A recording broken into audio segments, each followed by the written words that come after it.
Student, मैं कुंज बिहारी जिंदल आपके सामने कक्षा 12 की गणित में चैप्टर नंबर 3 मैट्रिक्स, जो कि क्या है, मैट्रिक्स की परिभाषा क्या है, मैट्रिक्स के अवयव क्या है, मैट्रिक्स का क्रम कौन सा होता है, मैट्रिक्स के कौन कौन से प्रकार हैं के बारे में अध्ययन करें। पहला है मैट्रिक्स। मैट्रिक्स एक आयताकार क्रम विन्यास जिसमें राशियां या संख्याएं पंक्तियों या स्तंभों के क्रमबद्ध रूप में लिखी जाती है, मैट्रिक्स या आव्यूह कहलाता है। मैट्रिक्स को दूसरे नाम से भी बोलते हैं, जिसे आव्यूह कहते हैं। इसका मतलब मैट्रिक्स एक आयताकार बॉक्स के अंदर लिखा जाएगा जिसमें राशियां हो सकती है, संख्याएं हो सकती है, लेकिन वो पंक्ति में होगी या स्तंभ में होगी और सुव्यवस्थित होगी, उसे ही मैट्रिक्स कहेंगे। मैट्रिक्स के नियम क्या है कि मैट्रिक्स को प्राय अंग्रेजी वर्णमाला के कैपिटल अक्षर ABC या आगे कुछ भी लिख सकते हैं से व्यक्त किया जा सकता है। दूसरा है मैट्रिक्स के अंदर आने वाली संख्याओं को बड़े कोष्टक के अंदर लिखा जाता है। तीसरा नियम है मैट्रिक्स को प्राय A या AIJ से निरूपित किया जाता है। जैसे ये मैट्रिक्स का उदाहरण A बराबर दिया है, मैट्रिक्स है। ये आपका जो बॉक्स है ये तो है आयताकार बॉक्स, आयताकार। ये आपकी रो, ये आपका कॉलम। रो का मतलब होता है पंक्ति, कॉलम का मतलब होता है स्तंभ। तो परिभाषा यहां से आई कि वह आयताकार क्रम जिसमें संख्याओं को पंक्तियों में या स्तंभों में क्रमबद्ध लिखा जाता है, वो मैट्रिक्स कहलाती है। अगला है मैट्रिक्स के अवयव। मैट्रिक्स का अवयव क्या होते हैं कि मैट्रिक्स की पंक्तियों अथवा स्तंभों में प्रयुक्त संख्याएं या राशियां मैट्रिक्स के अवयव कहलाती है। जैसे मैट्रिक्स है, इसमें जितने भी प्रयुक्त संख्याएं हैं ये सभी संख्याएं क्या कहलाती है, मैट्रिक्स के अवयव कहलाती है। जैसे A11, A12, A13 ये मैट्रिक्स के क्या है, अवयव। कोई भी और ले सकते हैं आप, जैसे ले लिया B बराबर 2, 3, 4, 5, ये भी मैट्रिक्स है और इसके अंतर्गत 2, 3, 4, 5 ये संख्याएं जितनी भी आई ये कहलाती है अवयव। ये संख्याएं क्या कहलाती है, अवयव कहलाती है। आपको देखना है कि ये AIJ है क्या, I का मतलब क्या है और J का मतलब क्या है। I यहां पर कहलाती है पंक्ति और J कहलाता है स्तंभ। तो आगे पढ़ेंगे कि मैट्रिक्स का क्रम क्या होता है, क्योंकि क्रम को लिखते हैं I क्रॉस J में। तो आगे देखते हैं मैट्रिक्स का क्रम। अगला है मैट्रिक्स का क्रम। मैट्रिक्स के क्रम की परिभाषा है किसी मैट्रिक्स में पंक्तियों एवं स्तंभों के गुणनफल को उस मैट्रिक्स का क्रम कहते हैं। अर्थात यदि पंक्तियों को M से एवं स्तंभों को N से व्यक्त करें तो M इंटू N या M बाई N क्रम की मैट्रिक्स का क्रम कहलाती है। मैट्रिक्स का क्रम कहलाती है। मैट्रिक्स का क्रम लिखने में सबसे पहले पंक्तियों को और फिर बाद में स्तंभ को लिखा जाता है। जैसे इधर समझें, A बराबर 1, 2, IJ से लिख दें A11, A12, 13, 21, 22, 23, 31, 32, 33। आप बताइए ये तो कहलाती है पंक्ति, ये भी क्या है, पंक्ति, ये पंक्तियां, और ये खड़े हुए क्या कहलाते हैं? स्तंभ। पंक्तियों को लिखते हैं आई से और स्तंभ को लिखते हैं जे से। ध्यान रखना है, पहली पंक्ति है, इसका मतलब पहला अवयव सब में कैसा है? समान। ये पहला बता रहा है कि ये पहली पंक्ति है, यहां ये दूसरा बता रहा है कि ये पंक्ति कौन सी है? दूसरी है, और यहां ये बता रहा है कि कौन सी पंक्ति है? तीसरी।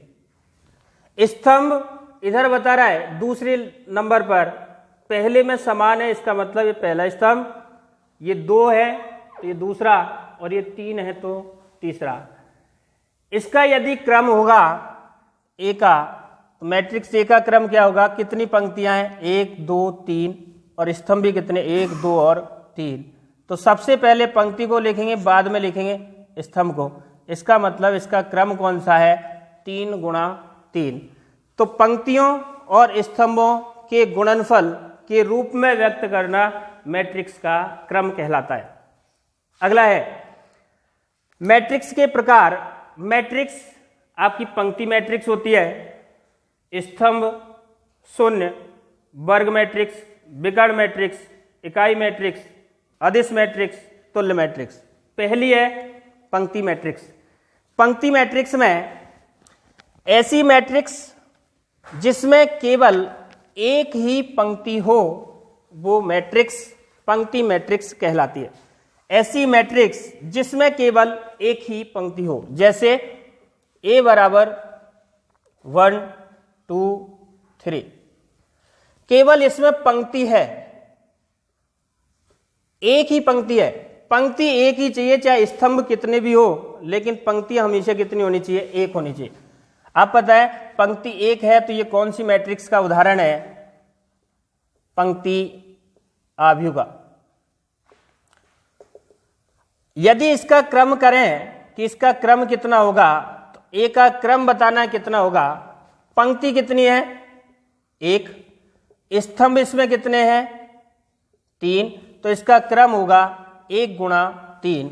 तो इसको इस प्रकार से भी लिख सकते हैं, ए बराबर 1 2 3, और क्रम यहां लिखेंगे 1 × 3, पंक्ति का क्रम। दूसरा है स्तंभ मैट्रिक्स। ऐसी मैट्रिक्स जिसमें केवल एक ही स्तंभ हो, उसे स्तंभ मैट्रिक्स कहते हैं। जैसे स्तंभ मैट्रिक्स में केवल एक ही स्तंभ होता है, पंक्तियां चाहे कितनी भी हो। जैसे B बराबर A B C, केवल स्तंभ एक है, लेकिन इसमें पंक्तियां, इसमें स्तंभ केवल कितना है? 1। ये कितनी है? पंक्तियां चाहे कितनी भी हो, ये पंक्तियां, क्रम लिखेंगे इसका। आप पता है केवल एक ही स्तंभ हो, वो स्तंभ मैट्रिक्स कहलाती है। इसका क्रम क्या होगा? आपको देखना है पंक्तियां कितनी है? 1 2 3, स्तंभ कितना है? 1। सबसे पहले पंक्ति को लिखते हैं, 3 गुणा कितना? 1। तो इसका जो क्रम होगा वो कितना होगा? 3 × 1, या यहीं पर लिख सकते हैं इसको 3 × 1। यानी स्तंभ मैट्रिक्स में केवल एक स्तंभ होता है, जबकि पंक्ति मैट्रिक्स में केवल एक पंक्ति होना अनिवार्य है, चाहे स्तंभों की संख्या कितनी भी हो। अगला है शून्य मैट्रिक्स। ऐसा मैट्रिक्स जिसके प्रत्येक अवयव शून्य हो, वो मैट्रिक्स शून्य मैट्रिक्स कहलाती है। जैसे जिसके प्रत्येक अवयव शून्य हो, वो मैट्रिक्स क्या कहलाती है? शून्य मैट्रिक्स। इसके अवयव हैं ये सभी अवयव कैसे होने चाहिए? शून्य होने चाहिए। इसको 0 से भी लिखते हैं। क्रम बताना है, पंक्ति इसमें कितनी है? ये पंक्ति, ये भी पंक्ति, ये आपका स्तंभ, ये भी आपका स्तंभ। इसका मतलब पंक्तियां भी 2 और स्तंभ भी 2, ए का जो क्रम आएगा वो कितना आएगा, 2 इंटू 2। तो ध्यान रखना है शून्य मैट्रिक्स में पंक्ति एवं स्तंभ, पंक्ति हो चाहे स्तंभ हो, इसके समस्त अवयव के होते हैं, शून्य होते हैं।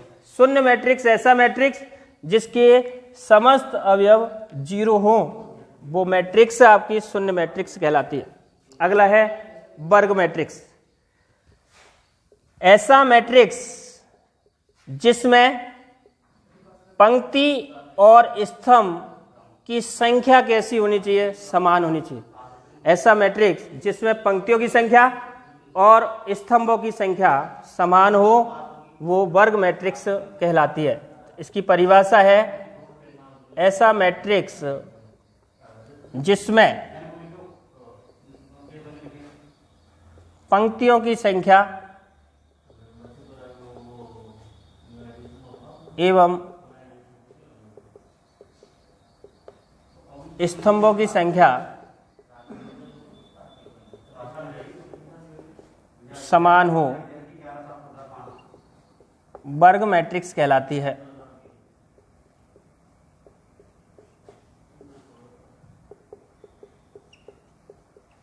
जैसे ए बराबर 1 2 3 4, बी बराबर a b c d e f g h i. ध्यान रखना है इसमें 2 पंक्तियां हैं और 2 ही स्तंभ है, तो इसमें पंक्ति और स्तंभ समान। 3 पंक्तियां और 3 स्तंभ, इसका मतलब 3 पंक्ति और 3 स्तंभ, 3x3 की ऐसी मैट्रिक्स जिसमें पंक्तियां और स्तंभ समान हो, वो मैट्रिक्स वर्ग मैट्रिक्स कहलाती है। विकर्ण मैट्रिक्स।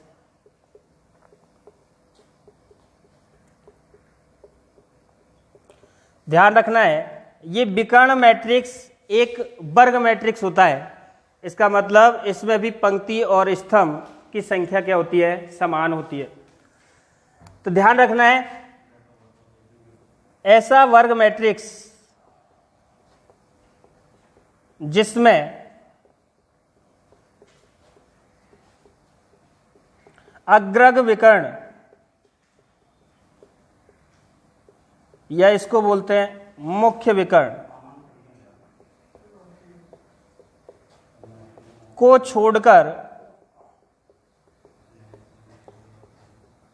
समस्त अवयव शून्य हो, विकर्ण मैट्रिक्स कहलाती है।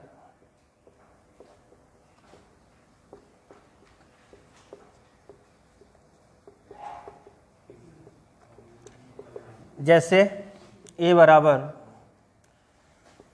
3 4 5 0 0 0 0, ये है 3 इंटू 3। ये आपका जो विकर्ण है ये विकर्ण कहलाता है अग्रग विकर्ण या इसे बोलते हैं मुख्य विकर्ण। ऐसी वर्ग मैट्रिक्स क्यों है, क्योंकि इसमें 3 पंक्तियां हैं और 3 ही क्या है, स्तंभ है। ऐसी वर्ग मैट्रिक्स जिसके अग्रग विकर्ण, ये अग्रग विकर्ण है, इसको छोड़कर समस्त जगह शून्य हो, वो मैट्रिक्स आपकी कौन सी कहलाती है, विकर्ण मैट्रिक्स। अगला है इकाई मैट्रिक्स। ध्यान रखना इकाई मैट्रिक्स भी एक वर्ग मैट्रिक्स ही होती है, या इकाई मैट्रिक्स एक विकर्ण मैट्रिक्स ही है। ऐसा विकर्ण मैट्रिक्स, इकाई मैट्रिक्स की परिभाषा है ऐसा विकर्ण मैट्रिक्स जिसके अग्रग विकर्ण के समस्त अवयव 1 हो और बचे हुए अवयव शून्य हो, वो मैट्रिक्स कौन सी कहलाती है, इकाई मैट्रिक्स। दोबारा बोल रहा हूं, ऐसा विकर्ण मैट्रिक्स, इकाई मैट्रिक्स की परिभाषा है ऐसा विकर्ण मैट्रिक्स जिसमें अग्रग विकर्ण के समस्त अवयव 1 हो या इकाई हो, वो मैट्रिक्स आपकी कहलाती है इकाई मैट्रिक्स। अगला है अदिश मैट्रिक्स। अदिश मैट्रिक्स भी एक विकर्ण मैट्रिक्स ही होती है। तो इसकी परिभाषा क्या बनेगी? ऐसी विकर्ण मैट्रिक्स जिसके अग्रग विकर्ण या मुख्य विकर्ण के समस्त अवयव समान हो, समस्त अवयव समान हो, वो मैट्रिक्स कौन सी कहलाती है? अदिश मैट्रिक्स। जैसे इसका उदाहरण ले, a बराबर -1 0 0 -1, ये मुख्य विकर्ण है। ये आपका कौन सा विकर्ण है? मुख्य विकर्ण। इसके अवयव कैसे होने चाहिए? समान होने चाहिए। ऐसी विकर्ण मैट्रिक्स जिसके अग्रग या मुख्य विकर्ण के समस्त अवयव समान हो, अदिश मैट्रिक्स कहलाती है। अगली है तुल्य मैट्रिक्स। तुल्य का मतलब क्या है? तुलना करनी है। इसका मतलब इसमें दो मैट्रिक्स होनी चाहिए। जैसे ऐसी दो मैट्रिक्स ए व बी, ऐसी दो मैट्रिक्स हैं ए व बी, दोनों मैट्रिक्स समान होनी चाहिए। इसका मतलब इनके क्रम भी कैसे होने चाहिए? समान होनी चाहिए। इनके क्रम भी समान हो और संगत अवयव भी क्या होने चाहिए? समान होनी चाहिए। परिभाषा दोबारा बोलूंगा। ऐसी दो मैट्रिक्स ए व बी जो समान क्रम की हो एवं उनके संगत अवयव भी समान हो, अर्थात एक को ए आई जे बराबर होना चाहिए बी आई जे। जैसे ए बराबर मैंने मान लिया a b c d, b बराबर माना ए बी सी डी। आपको देखना इसका क्रम 2 गुणा 2, ये भी 2 गुणा 2। आप पता है यहां देखना है क्रम दोनों का कैसा है? समान है। संगत अवयव A11 का अवयव A, इधर भी A11 का अवयव B11 का अवयव A, संगत अवयव भी कैसा है? समान है। अर्थात AIJ बराबर क्या होना चाहिए? BIJ।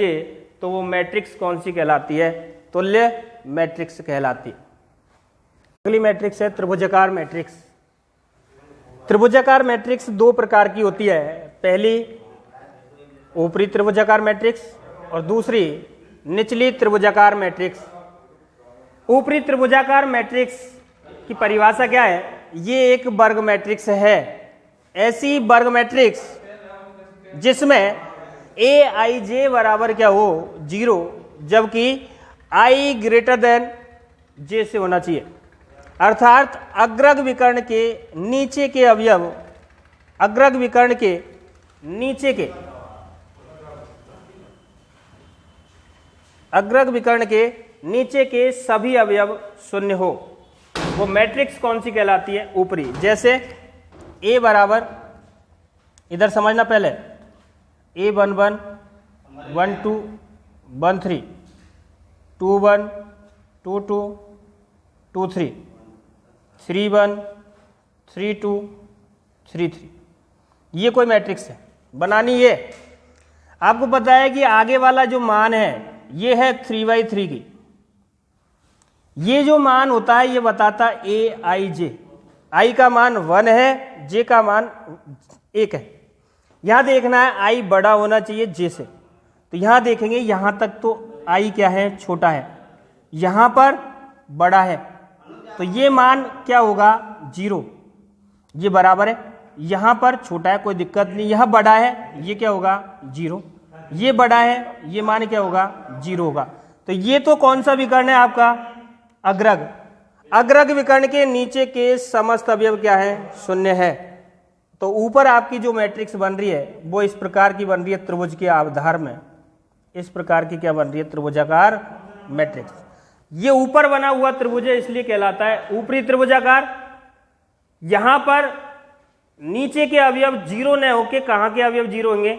ऊपर के। यहां पर नीचे के अवयव 0 थे, यहां पर कहां होंगे? ऊपर के। इसका मतलब आई छोटा होगा और जे बड़ा होगा। ऐसा वर्ग मैट्रिक्स जिसमें ए आई जे बराबर 0 हो, आई लेस देन जे हो, अर्थात अग्रग विकर्ण के ऊपर के समस्त अवयव 0 हो। जैसे ए बराबर 11 12 13 21 22 23 31 32 33, यहाँ देखना है आई छोटा होना चाहिए, जे बड़ा होना चाहिए, यहाँ पर बराबर, यहाँ जे बड़ा, इसके अवयव 0, यहाँ जे बड़ा 0, यहाँ जे बड़ा है 0, यहाँ पर देखो जे बराबर छोटा बराबर छोटा छोटा। तो ये आपका मैट्रिक्स